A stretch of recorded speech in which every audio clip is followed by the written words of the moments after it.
Good morning students. तो fluid mechanics में अपना पहला चैप्टर चल रहा था fluid and properties of fluid. उसके अंदर अपन ने 5 टाइप की प्रॉपर्टी पढ़ ली थी, जिसमें अपना था मास डेंसिटी, उसके बाद specific weight, specific gravity, compressibility, viscosity. तो ये प्रॉपर्टी अपन ने पढ़ ली थी। इसके बाद अपन देखते हैं विस्कोसिटी। मैंने आपको बताया था कि जितना भी अपन ने अभी तक पढ़ा उसमें से विस्कोसिटी सबसे ज़्यादा इंपॉर्टेंट टॉपिक है। इसमें से अच्छे क्वेश्चन आते हैं और न्यूमेरिकल भी पूछे जाते हैं। तो आज का जो लेक्चर रहेगा वो पूरा विस्कोसिटी के ऊपर जो न्यूमेरिकल है वो आपको बताऊंगा मैं। तो पहले थोड़ा इजी न्यूमेरिकल करके उसके बाद तीन टाइप के न्यूमेरिकल करेंगे। तीनों में से कोई सा भी आपके एग्जाम में आ सकता है, ठीक है। तो फर्स्ट क्वेश्चन अपन देखते हैं। क्वेश्चन क्या गिवन है, the viscosity distribution for flow over A plate. आपको एक प्लेट के ऊपर फ्लो हो रहा है, उसका वेलोसिटी डिस्ट्रीब्यूशन दिया हुआ है u equals to 0.5 by minus, मतलब एक प्लेट के ऊपर फ्लो हो रहा है, मान लो कोई भी एक प्लेट उसके ऊपर फ्लो हो रहा है, उसके ऊपर आपको क्या दिया हुआ है, वेलोसिटी डिस्ट्रीब्यूशन दिया हुआ है कि वो उसके ऊपर जो वेलोसिटी है वो डेप्थ के साथ ऐसे चेंज होती है। डिस्ट्रीब्यूशन देने का मतलब ये आपकी वेलोसिटी u है, वो फंक्शन किसका है, y का फंक्शन है। y मतलब जो आपकी डेप्थ थी, जो थिकनेस थी, जो चेंज हो रही थी, उस थिकनेस के साथ आपकी वेलोसिटी ऐसे चेंज होती है। तो आपको गिवन है, और आपको क्या गिवन है, where y distance above plate, y क्या है, डिस्टेंस अबव प्लेट है, ठीक है। If viscosity of fluid is 0.9, viscosity आपको गिवन है u equals to 0.9 newton second per metre square. आपको विस्कोसिटी की वैल्यू गिवन है। Find the shear stress at point 0.2 metre. आपको शियर स्ट्रेस की वैल्यू फाइंड आउट करनी है, कहाँ पे, at 0.2 metre above plate.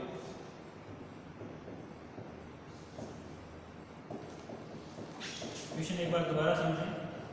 Question में क्या क्या गिवन है, आपको एक वेलोसिटी प्रोफाइल गिवन है और जो फ्लो हो रहा है इस फ्लूइड की, उस फ्लूइड की विस्कोसिटी आपको गिवन है 0.9 न्यूटन सेकंड पर मीटर स्क्वायर।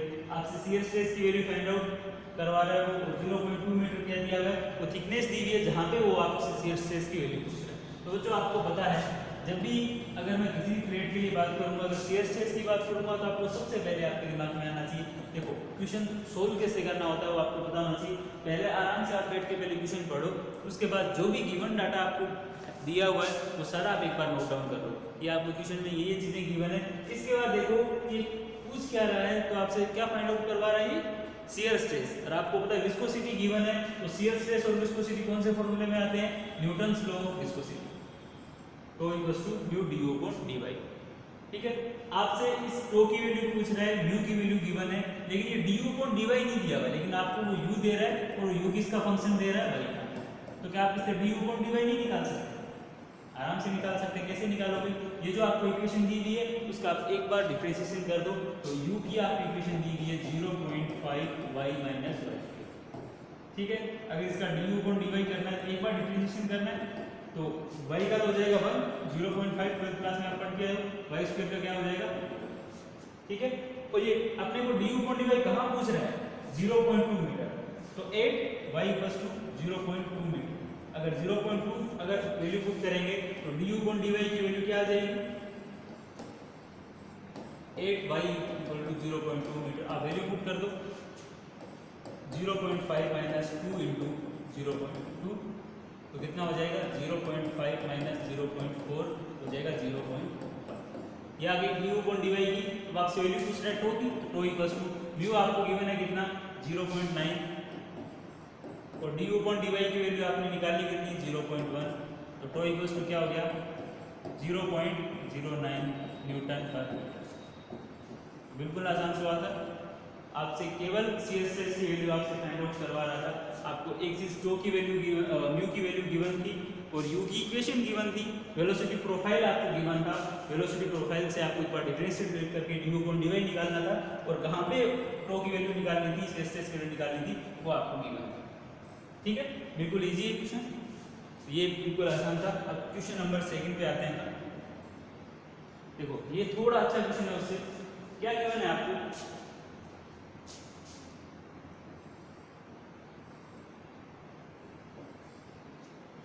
ये एक ऐसा कोई शेप है ना, जो थीटा एंगल के ऊपर है। यहाँ पे ऊपर इसके ऊपर एक ब्लॉक है जिसका वेट है 130 मीटर, ठीक है। और जिस सरफेस के ऊपर ये रखा हुआ है, जिस सरफेस के ऊपर रखा हुआ है, कोई ना कोई सरफेस होगी, उस सरफेस के ऊपर जो फ्लूइड है उसकी विस्कोसिटी आपको गिवन है। इसकी विस्कोसिटी कितनी गिवन है, सॉरी उसकी विस्कोसिटी आपको पता नहीं है, उसकी विस्कोसिटी आपसे पूछ रहा है ना। और आपको क्या गिवन है, देखो ये जो ब्लॉक है उसका एरिया गिवन है, इस ब्लॉक का 1 मीटर स्क्वायर। जो चीजें गिवन है आपको सारी बता रहा हूँ। और आपको यहाँ पे एक ट्राइंगल बना के दे रखा है क्वेश्चन के अंदर कि ये जो हाइट है वो है 5 और ये है 8, है ना। क्योंकि ये थीटा गिवन नहीं है, ये 5 और 12 क्यों दे रखा है, क्योंकि इस 5 और 12 की हेल्प से आप इस थीटा की वैल्यू निकाल सकते हो। ये 5 ये 12 ये कितना होगा, 13 के आसपास होगा। यहाँ से अगर कुछ भी, अगर ये 130 न्यूटन लग रहा है तो यहाँ पे कितना होगा, 130 sin थीटा, ठीक है। और आपको क्या गिवन है देख लेते हैं अपन। वेलोसिटी, इस ब्लॉक की वेलोसिटी दी हुई है 0.5 मीटर पर सेकंड। तो जो आपसे पूछ क्या रहा है, ये पूछ रहा है कि जो फ्लूइड, ये जो ब्लॉक है इस सरफेस के ऊपर, जिस सरफेस के ऊपर स्लाइड कर रहा है, उसके ऊपर जो भी फ्लूइड है उसकी आप विस्कोसिटी फाइंड आउट करके बताओ, म्यू की वैल्यू फाइंड आउट करके, है ना। तो आपको सिंपल सा अगर इस क्वेश्चन को एक बार देखा जाए तो ये क्वेश्चन किसका है आपको पता। देखो विस्कोसिटी पूछा है, इसका मतलब फ्लूइड मैकेनिक्स का बेसिक क्वेश्चन वही है। बस आपको थोड़ा सा मैकेनिक्स का यूज भी करना है या फिजिक्स का यूज करना है इसके अंदर। क्यों करना है, क्योंकि अगर कोई भी ब्लॉक अगर स्लाइड कर रहा है ऐसा, तो आपने पढ़ा था कि कोई भी अगर शियर स्ट्रेस लेगा तो उसकी वैल्यू होती है टो डी अपॉन डी, ठीक है। या अपन इसको ऐसे लिख सकते हैं, टो इक्वल्स टू ड्यू बी अपॉन वाई, लिख सकते हैं। लेकिन आपको ये तो इस डायरेक्शन में क्या लग रहा है, फोर्स लग रहा है। इसका मतलब इस टो को आपको टो इंटू ए करना पड़ेगा, एरिया से मल्टीप्लाई करना पड़ेगा। तो ये कितना हो जाएगा, फोर्स हो जाएगा। एक चीज होती है ना, ये थिकनेस दी हुई है आपको 0.5 सेंटीमीटर, इसकी थिकनेस दी हुई है 0. ये तो जितना ये लिक्विड है, ये फ्लूइड है, कितनी डेप्थ तक है इसके अंदर, 0.5 सेंटीमीटर, है ना। क्योंकि देखो विस्कोसिटी अगर आपको चेक करनी है उसकी, तो जो ब्लॉक जिस सरफेस के ऊपर रखा हुआ है उस सरफेस के ऊपर अपने को एक लेयर बना रखी है एक फ्लूइड की, जिसके ऊपर वो ब्लॉक क्या कर रहा है, स्लाइड कर रहा है। उसकी थिकनेस कितनी दी हुई है, 0.5 सेंटीमीटर, ठीक है। तो आपको सिंपल सा वैल्यू निकालनी है म्यू की। देखो फोर्स आपको गिवन है, क्योंकि इस डायरेक्शन में फोर्स कितना है, 130 सेंटीमीटर।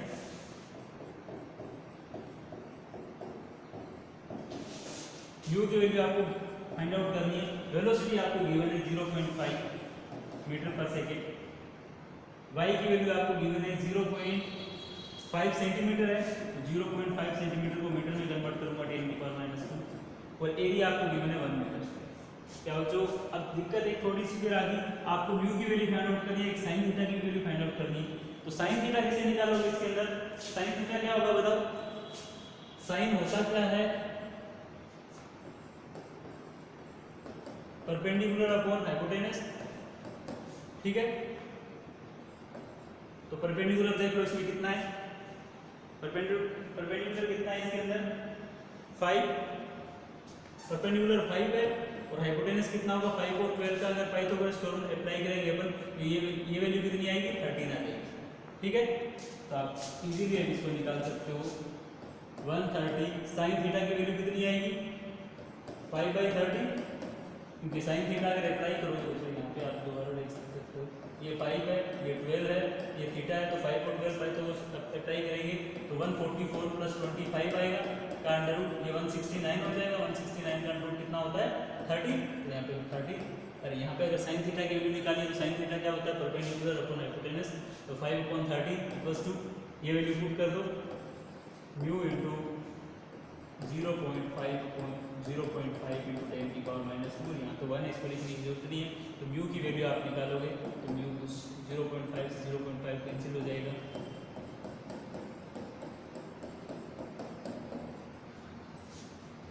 ये व्यू की आपके पास, इसको जैसे ही सोल्व करोगे आपके पास व्यू की वैल्यू आ जाएगी, है ना।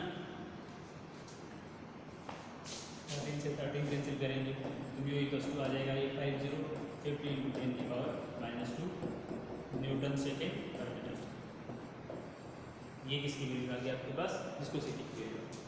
क्वेश्चन को दोबारा समझने की कोशिश करो, आपको केवल एक ब्लॉक दिया हुआ था, है ना, उसका एरिया दिया हुआ था, इस ब्लॉक की क्या वेलोसिटी है वो आपको गिवन थी, और इसकी थिकनेस गिवन थी कि 0.5 सेंटीमीटर फ्लूइड की, और आपको गिवन था इस ब्लॉक का वेट 130 न्यूटन, तो 130 न्यूटन, और आपको एक 5 और 12 करके ट्राइंगल बना के देखा था, तो इससे आप इजीली थीटा निकाल सकते हो।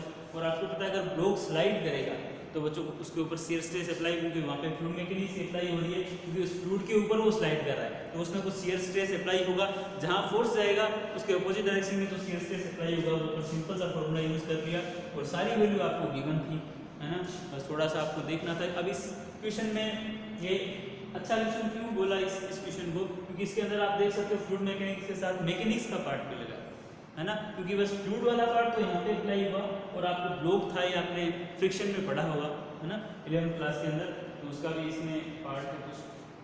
तो ये आपका दूसरा क्वेश्चन है। अब बात करते हैं थर्ड क्वेश्चन की। जैसे जैसे क्वेश्चन में अपन आगे बढ़ते जा रहे हैं, लेवल बढ़ता जा रहा है क्वेश्चन का।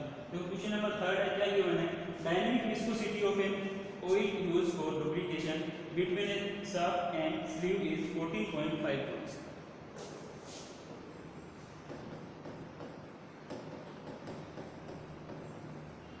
देखो बच्चों, अगर किसी भी मैकेनिकल सिस्टम की अगर मैं बात करता हूँ, तो मैकेनिकल सिस्टम में आपने देखा होगा, अगर ये स्लीव है तो इस स्लीव के अंदर शाफ्ट क्या हो रही है, रोटेट हो रही है, ठीक है, इस स्लीव के अंदर ये शाफ्ट रोटेट होती है। तो अगर किसी भी स्लीव के अंदर शाफ्ट रोटेट होती है तो उसके अंदर आपको पता है फ्रिक्शन होगा, या अपन उसके अंदर क्या चाहते हैं कि कुछ ना कुछ लुब्रिकेशन करते हैं, है ना, लुब्रिकेशन करते हैं कि फ्रिक्शन की वैल्यू कम रहे। तो इसमें क्या दिया, dynamic viscosity of an oil used for lubrication between A shaft and sleeve is 14.5 pounds। तो लुब्रिकेशन के लिए जो फ्लूइड यूज किया गया है उसकी विस्कोसिटी आपको गिवन है 14.5 pounds, ठीक है। आगे क्या गिवन है देखते हैं, the shaft is 10 centimetre diameter and rotates at 90 rpm। ये जो शाफ्ट है इसका डायमीटर कितना दिया हुआ है, 10 सेंटीमीटर, ठीक है, डी दिया हुआ आपको 10 सेंटीमीटर, और ये किस स्पीड पे रोटेट कर रही है, 90 rpm, ठीक है, 90 rpm। Calculate power loss in bearing for sleeve length 20 centimetre. अगर ये स्लीव लेंथ इसकी 20 सेंटीमीटर है, ठीक है, और ये गैप आपको दिया हुआ है 10 mm या 1 mm शायद 1 mm, ये आपके दोनों के बीच में जो गैप है 1 mm है। तो ये बोल रहा है कि ये स्लीव की अगर 20 सेंटीमीटर की लेंथ के लिए आपको इसकी वैल्यू फाइंड आउट करनी है, पावर लॉस फाइंड आउट करना है ना, कि कितना, देखो अगर फ्रिक्शन होगा या लुब्रिकेशन की वजह से भी आप कुछ ना कुछ पावर लॉस तो होता ही होगा, है ना, क्योंकि अगर शाफ्ट और स्लीव के बीच में कुछ थोड़ा सा गैप रखा है आपने कि स्लीव शाफ्ट उसके अंदर रोटेट कर पाए, तो कुछ ना कुछ पावर लॉस होगा। और बच्चों पावर लॉस होता क्या है, अगर मैं बात करूँ पावर लॉस की, तो पावर लॉस इक्वल्स टू होता है कितना उसके ऊपर फोर्स अप्लाई हुआ, या जो शियर फोर्स था उसको अगर आप वेलोसिटी से मल्टीप्लाई कर दो तो क्या आ जाता है, पावर लॉस, ठीक है, E equals to F into U।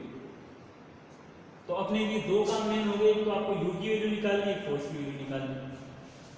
Force की वैल्यू कैसे निकाल सकते हैं, शियर स्ट्रेस इनटू एरिया। दूसरी वेलोसिटी की वैल्यू, तो वेलोसिटी की वैल्यू कैसे निकाल सकते हैं, V equals to pi dn by 60। सारी चीजें आपको गिवन है, पाई आपको पता है 22/7, डी की वैल्यू आपको गिवन है कितनी 10 सेंटीमीटर एंड 90 rpm बाई 60। तो जब इसकी वेलोसिटी की आप इसको सोल्व करने की कोशिश करोगे तो इस पाई डी इस वेलोसिटी की वैल्यू आएगी 0.47 मीटर पर। क्या वेलोसिटी आ जाएगी, कई जगह इसको यू से डिनोट करते हैं, कई जगह वी से करते हैं, कोई नोटेशन से कोई ज़्यादा इफेक्ट नहीं पड़ेगा, बस आपको कंसेप्ट समझ में आना चाहिए। तो आपने वेलोसिटी फाइंड आउट कर ली, क्योंकि आपको पावर लॉस निकालना था, पावर लॉस इक्वल टू होता है फोर्स इनटू वेलोसिटी। आपने वेलोसिटी का जो पार्ट था वो आपने कंप्लीट कर लिया, लेकिन अभी आपको किसकी वैल्यू निकालनी है, फोर्स की वैल्यू निकालनी है, अब फोर्स आपको पता है कि फोर्स होता है mu into D U upon D Y, ठीक है। देखो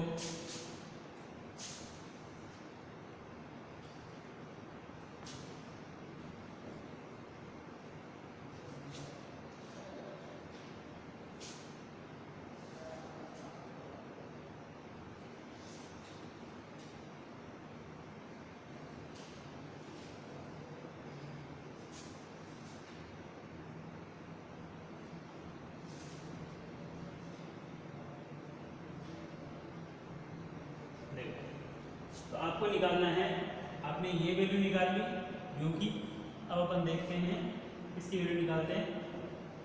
अब अपन निकालते हैं इस फोर्स की वैल्यू निकालते हैं, ठीक है। तो देखो फोर्स इक्वल टू होता है टो इंटू एरिया, ठीक है। और तो क्या होगा mu D U upon D Y into area. पहले टो की वैल्यू निकाल दो। न्यू आपको पता है कितना है, न्यू की वैल्यू गिवन है 14.5। ये कोई किसमें यूनिट है, सीजीएस में। अगर इसको एमकेएस में कन्वर्ट करेंगे तो 10 से डिवाइड कर देंगे 1.45। डीयू की वैल्यू मतलब वेलोसिटी की वैल्यू आपके पास आ गई 0.47। डीवाई आपको थिकनेस कितनी दी है 1 mm, तो 1 इंटू 10 की पावर -3। तो इसको आप सोल्व करोगे तो आपके पास किसकी वैल्यू आ जाएगी, टो की वैल्यू। तो जो टो की वैल्यू आ जाएगी आपके पास, अगर टो आ जाए तो टो के बाद आपको किसकी वैल्यू फाइंड आउट करनी पड़ेगी, एरिया की। अब एरिया बताओ कैसे निकालोगे। इस केस में इसका एरिया कितना होगा, इस न्यू का एरिया कितना होगा, पाई डी स्क्वायर इंटू एल, यही होगा, या पाई डी स्क्वायर इंटू एल। तो अगर आपको फोर्स निकालना है तो फोर्स इक्वल टू हो जाएगा, ये जो भी वैल्यू है इसकी वैल्यू आपको बता देता हूँ कितनी है। इसकी वैल्यू है 683 न्यूटन पर मीटर स्क्वायर। इस फ्लो की वैल्यू है 683 न्यूटन पर मीटर, ठीक है। कैलकुलेशन आप करें ना, सिंपल सा मैथमेटिक्स है। अब आपको फोर्स निकालना है तो फोर्स क्या होगा, टो इंटू एरिया। तो बच्चों ये बताओ कि इसमें एरिया होगा कौन सा एरिया। अब आप देखोगे जब आप शियर स्ट्रेस निकाल रहे हो तो उस जो आपके पास ये अगर शाफ्ट है तो शाफ्ट का जो सरफेस एरिया होगा, क्योंकि कितनी सरफेस उसके टच में आ रही है ना, वो सारा एरिया आपको कवर। क्योंकि जब आप फोर्स की बात करते हो, force equal to tau into ये एरिया होता है, ये कौन सा एरिया होता है, शियर एरिया होता है। कि जिस सरफेस के ऊपर शियर फोर्स लग रहा है वो सारा एरिया आपको कंसिडर करना है ना। तो बस आपको सिलेंडर के केस में सिलेंडर का जो एरिया होगा है ना, इनर एरिया होगा, वो आपको क्या करना होगा, कंसिडर करना होगा। तो ऐसे आप आराम से क्या निकाल सकते हो, फोर्स निकाल सकते हो। ये फोर्स आ गया और वेलोसिटी आपके पास थी 0.47, तो पावर लॉस निकालना है तो tau into A into power loss के लिए। तो ये क्या हो जाएगा, कंप्लीट आपका पावर लॉस। तो ऐसे क्वेश्चन आपसे ये जरूरी नहीं है कि ऐसा ही पूछे, कुछ और आपको हो सकता है। ये जो विस्कोसिटी की वैल्यू है वो किसी दूसरे जैसे अभी कोई इसमें दी है, किसी दूसरे में भी दे सकता है, कोई भी यूनिट में। तो आपको ऐसे क्वेश्चन में क्या क्या चीज़ें ध्यान रखनी है। एक तो आपको सबसे पहले यूनिट का ध्यान रखना है ना। सबसे पहले आपको यूनिट का ध्यान रखना है, क्योंकि यूनिट ये दूसरी या तो सीजीएस में दे देगा है ना, या एमकेएस में दे देगा। कुछ यूनिट सीजीएस में, कुछ एमकेएस में। तो आप सबसे पहले क्या करो, उसकी यूनिट सेम कर लो सबकी, है ना, यूनिट कन्वर्जन कर लो। उसके बाद आप गिवन डाटा के साथ ही कर लेना है काम। गिवन डाटा लिखा, अपनी क्वेश्चन अच्छे से पढ़ो। उसके बाद कौन सा कंसेप्ट लगेगा, ज़्यादा कंसेप्ट नहीं है विस्कोसिटी वाले टर्म में, है ना। दो तीन चीज़ें, या तो पावर लॉस पूछ सकता है, या विस्कोसिटी कोएफिशिएंट ऑफ विस्कोसिटी पूछ सकता है, या ज़्यादा से ज़्यादा और क्या पूछ लेगा, काइनेमेटिक विस्कोसिटी पूछ लेगा, या डायनामिक विस्कोसिटी पूछ सकता है। या काइनेमेटिक पूछेगा तो म्यू को आप रो से डिवाइड कर देना, है ना। तो काइनेमेटिक विस्कोसिटी पूछ सकता है, फोर्स पूछ सकता है, स्ट्रेस पूछ सकता है। तो ये बेसिक क्वेश्चन है, ज़्यादा हार्ड नहीं। बस आपको कंसेप्ट पकड़ के रखना है कि शियर स्ट्रेस आप कैसे फाइंड आउट करो। ये कैसा भी सिस्टम हो सकता है ना, कोई मैकेनिकल सिस्टम हो, पेट्रोलियम इंजीनियरिंग का सिस्टम हो, या सिविल का कोई सिस्टम हो, तो सब में आपका ये कंसेप्ट क्या होगा बच्चों, एप्लीकेबल होगा। ठीक है, तो आज के लेक्चर में इतना ही। नेक्स्ट लेक्चर में अपन सरफेस टेंशन पढ़ेंगे, next property of fluid. Thank you.